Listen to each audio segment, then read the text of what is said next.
नमस्कार. वुमेन्स 24 चॅनलमध्ये आपलं सगळ्यांचं स्वागत आहे. अमरावतीमध्ये वैद्यकीय निष्काळजीपणाचा गंभीर आरोप समोर आला आहे. पल्लवी गुडते या तरुणीच्या मृत्यूस जिल्हा शल्य चिकित्सक डॉक्टर पवार आणि संबंधित प्रशासन जबाबदार असल्याचा आरोप तिच्या कुटुंबियांनी वडिलांनी केला आहे. मिळालेल्या माहितीनुसार जानेवारी महिन्यात पोटदुखीच्या त्रासामुळे पल्लवीला डफरीन रुग्णालयात दाखल करण्यात आले होते. गर्भपातानंतर कुटुंब नियोजनाची शस्त्रक्रिया करण्यात आली. मात्र अनेस्थेसिया इंजेक्शन नंतर तिला रिॲक्शन येऊन ती कोमात गेल्याचा दावा कुटुंबियांनी केला. यानंतर तिला इरविन व पुढे खासगी रुग्णालयात हलवण्यात आले. 8 दिवस मृत्यूशी झुंज दिल्यानंतर 23 जानेवारी रोजी तिचा मृत्यू झाला. या प्रकरणी जिल्हा शल्य चिकित्सांनी नेमलेल्या चौकशी समितीच्या अहवालात भूल तज्ज्ञ आणि स्त्रीरोग तज्ज्ञ हे कंत्राटी डॉक्टर दोषी आढळल्याचे सांगितले जात असून त्यांना निलंबित करण्यात आले. मात्र कुटुंबियांना प्रशासनाला जबाबदार धरत पीएम आणि चौकशी अहवाल यांच्यावर भरोसा नाही. संबंधितावर मनुष्यवधाचा गुन्हा दाखल करण्याची मागणी त्यांनी केली आहे. तसेच न्यायालयीन चौकशी आणि कुटुंबाला आर्थिक मदत देण्याचीही मागणी समोर आली आहे. मागण्या मान्य न झाल्यास आमरण उपोषणाचा इशारा कुटुंबियांनी दिला आहे. या प्रकरणात पुढे काय कारवाई होते याकडे आता सर्वांचे लक्ष लागलेले आहे. या पत्रकार परिषदेत उपस्थित होती विनायक मोने, सुरेश तायडे, खडसे,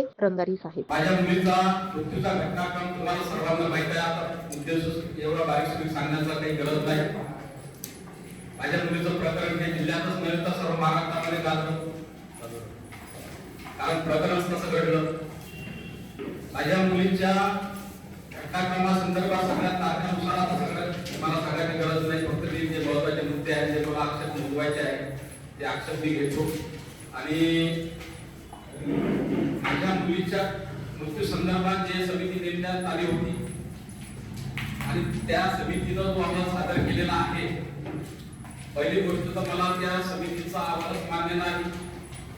कारण असं की तो समितीचा अहवाल तिथल्या डॉक्टरांचा आणि तिथल्या प्रशासनाचा पाठलाग करणारा अहवाल आहे. त्याच्यामुळे माझं ते आक्षेप आहे त्या अहवालावर ते मला मान्य नाही. दुसरी गोष्ट, जो पोस्टमार्टम रिपोर्ट माझ्या मुलीचा आला तो सुद्धा आक्षेप घेण्याजोगा आहे. पीएम रिपोर्टवर सुद्धा माझा आक्षेप आहे आणि पीएम रिपोर्ट सोबत आक्षेप असल्यामुळे कोणी पीएम रिपोर्ट सुद्धा मला मान्य नाही. तरी तर या सर्व गोष्टींची शहानिशा आणि सखोल चौकशी व्हावी म्हणून मी सर्वप्रथम मागणी करत आहोत की ह्या प्रकरणाला पुनश्च गती यावी म्हणून निवृत्त न्यायाधीशाच्या अंडरटेकिंग मध्ये पुनश्च याची चौकशी करण्यात यावी ही माझी मागणी आहे. आणि आक्षेप घेण्याजोगतं असं आहे तर दोन्ही कंत्राटी त्या समितीच्या अहवालावर ज्या डॉक्टरांना निलंबित करण्यात आले, डॉक्टर बोंद्रे आणि डॉक्टर अपूर्व कटू, डॉक्टर बोंद्रेंवर गुन्हा दाखल झालेला आहे. डॉक्टर अपूर्व कटूच्या बाबतीत तुम्हाला माहित नाही आणि त्यांच्यावर डॉक्टर काही आहे का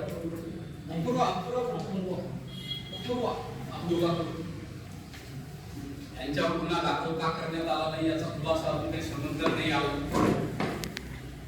आणि कुठेतरी पाठराखण होते काय याच्यावर माझा संशय आहे. आणि दोन्ही डॉक्टर कंत्राटी आहेत. या पत्र परिषदेमध्ये आम्हाला एकच म्हणायचं आहे की जे पल्लवी गुडदे सारखे जे लोक आहेत अशावर कुणावर अन्याय होऊ नये आणि याच्या पुढे अन्याय होणार नाही या दृष्टीनं या शासनानं त्याची जबाबदारी घ्यावी आणि सर्व यंत्रणा त्या पद्धतीनं ठेवावी. ती यंत्रणा त्या पद्धतीनं नव्हती म्हणून पल्लवी गुडदेचा या ठिकाणी दुर्दैवी मृत्यू झाला. आणि त्याकरता ही सर्व जी यंत्रणा आहे ती यंत्रणा ही सामाजिक यंत्रणा, सामाजिक संघटना, सामाजिक पक्ष या ठिकाणी त्यांनी आंदोलन उभं केलं आणि आम्ही या शासनासमोर ही सुद्धा मागणी केलेली आहे. केवळ त्याला दोषी ठरवल्यानंतर आणि त्याला सजा झाली म्हणजे काही न्याय मिळाला पल्लवीला असं नाही.